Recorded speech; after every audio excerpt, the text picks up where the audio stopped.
All right, Max, main event, Frankie Edgar. This fight's finally happening. Does it feel like that? Because this has been on the cards for a while, and now it's finally going down. Yeah, third time's a charm. Like I've been saying, I can't wait.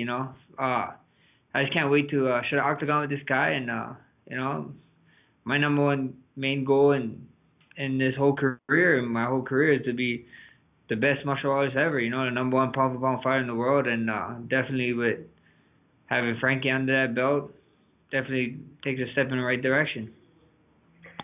Your favorite going into this one, is that just a mark of how far you've come and where you're at in your career? No, just I don't look too much. I don't look too much at the favorites or the odd makers. There's a lot of times that I made a lot of people a lot of money, so being the underdog don't really mean much to us. I've been the underdog my whole life. Even I might be the favorite in Vegas odds. But a lot of people I'm seeing is saying that this might be the hardest fight ever for me. So, and I might be a bad matchup. So it's wishy-washy. It's just on people's opinions. How do you see the fight going? We know Frankie can bang, but from what I'm hearing, it sounds like he wants to take you down. Oh yeah, well, I need to listen to what you're hearing, because I want to try and pick their mind what they want to do. But at the end of the day, even when I fight strikers, how most of them end up shooting anyway. So we always get ready. We see what happens. We see what pace he brings. I'm gonna bring a pace. A lot of people is making this as two of the guys who has no quit in them. And what is funny that my title shots, if you look at it, my championship fights at featherweight, I'm on a streak of finishes, and this is not no different. I want to keep that streak alive and keep it going, and two out of three guys I fight that fought for the title or defended the title against was guys who was formerly not finished. So let's go get it. Are you here to stick around at featherweight, do you think? And there's a lot of people happy to see you back in the division, happy to see you defending the belt. We see what happens. July 20 after July 27. It's crazy. It's just this game is crazy. There's a lot of uncertainty. In this game. When we talk about boxing or LeBron James or NBA, the NFL. They have a set schedule. They know where there is and this and that. We have so much uncertainty. So, after July, I don't know what I'm doing July 28th. I don't know if I can book anything in August. I don't know if I can book anything in September, just because we don't know when it is. My last I did three title fights in 7 months. 7 months. That's how uncertain this is. It's so crazy the way things turn and things pan. And at the end of the day, a king defends his throne. If I'm the king here, I'm staying, and if I gotta go up a weight class and, win 10 straight to get a title shot, I'll do that, and at the end of the day, I always told everybody that I'm probably gonna end my career at 170, maybe 185, depends on how much I want to eat and how much cereal I eat, so we'll go from there. How big of an inspiration is BJ in that respect? He's big, He's one of the first local boys to do it for us, and he's an inspiration. He's one of those guys. Like, the way I look at things, and the way I hope people look at me is like, inspiration and stuff. But like for the kids and the athletes that's coming up, like, I'm just setting the bar. BJ set a bar.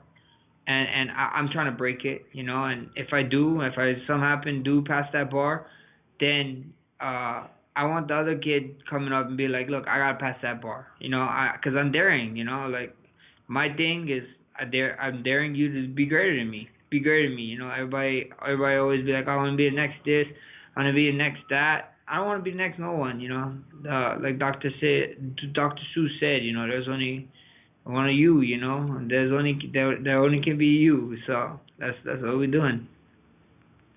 It's very rare for you to come into a fight off a loss. It's been a long time, actually. but I feel like people love you even more after that loss. And does it feel like that to you?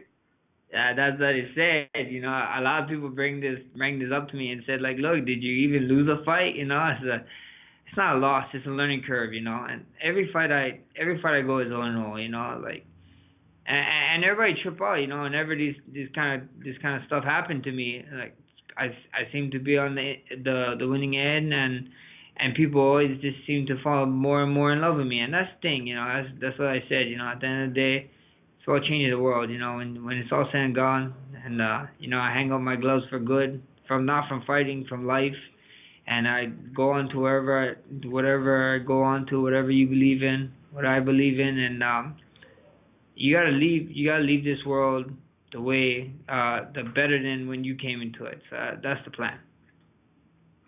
That fight is already being talked about as a classic. How do you look back on it? You know, that fight was crazy. Yeah, a fun fight. Definitely a fun fight. You know, definitely a fun fight for sure. You know, the fight speaks for itself. You know, when I think of that fight, I just smile because it was crazy. You know, it was the first time I ever got a cut and stuff, and it was just amazing. You know, I loved every single second in there.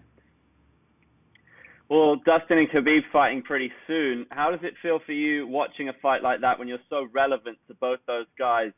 You very nearly fought Khabib. You probably could end up fighting Dustin a third time. So it's super relevant to your future. So how do you feel about that fight? I always see what happens. You know, that fight. You know, I hate picking fights. You know, I hate picking fights.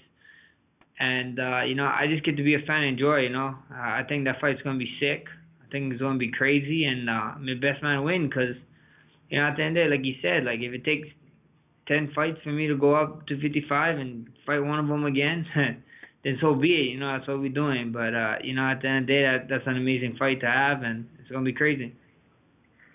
Looks like Korean Zombie's fighting Brian Ortega as well, and it's likely that the winner of that will get to fight you or be number one contender at featherweight. Korean Zombie seems like a fighter who would definitely have your respect. He's probably the most fighter here in Asia, most popular fighter here in Asia as well. So, how do you feel about that one? You know, that's crazy. If you guys they got that fight announced, that would be cool. And it is what it is. You know, it's you know, like I said. I told people a lot of times, you know, kings, they defend their throne, they defend their throne and they focus on the throne. You know, I'm not focusing on what's going on the battlefield. You guys go handle your guys' business and come meet me at the king's table. You know, and that's the plan. You know, and if that's the fight, that's the fight. If the next one's up, then the next one up. It's cool. You know, I see Zombie doing his thing. You know, and then you see I see Brian trying to get back to doing his thing. So we'll see what happens. Last time I spoke to you was quite a while back, and you were in Shanghai at the time. I'm speaking to you from Singapore, so I guess the Asian fans would love to know, are you going to be, will we see you fighting out in Asia? I don't know. You know, I have no idea. You know, I can't look into the future. If you know somebody that does, let me know, because they got a place on Team Holloway, Team Bless, the Bless Express all day. That'd be a big help to us, and you know. But I don't know. We see what happens. You know, we see what fights is and wherever UFC is. You know, if I got to, you know, I know. I usually fight at the end of the year card. There's usually two, and then they canceled out one, and the thing so they're still doing the end of the year card the first week of December, and I believe hopefully they do that in the ninth island, Las Vegas, and I can get back home, you know, home away from home. You know, this is the 10th island. You know, if it's not Hawaii, then Vegas is the next best thing closest to Hawaii, and people can trip and take the trip out, and we see what happens, you know. But first things first is July 27th, this Saturday, or for Asia, it's going to be a Sunday. Make sure you guys tune in, and it's going to be fun. You're happy to? You're open to it, though? If you got offered to fight in Asia, you'd be down? I fought in Singapore. You know, Singapore was the first fight that led this crazy streak. So we're about to start another streak, and if it's Asia, then it's Asia. I got nothing but good memories over there, so super fun.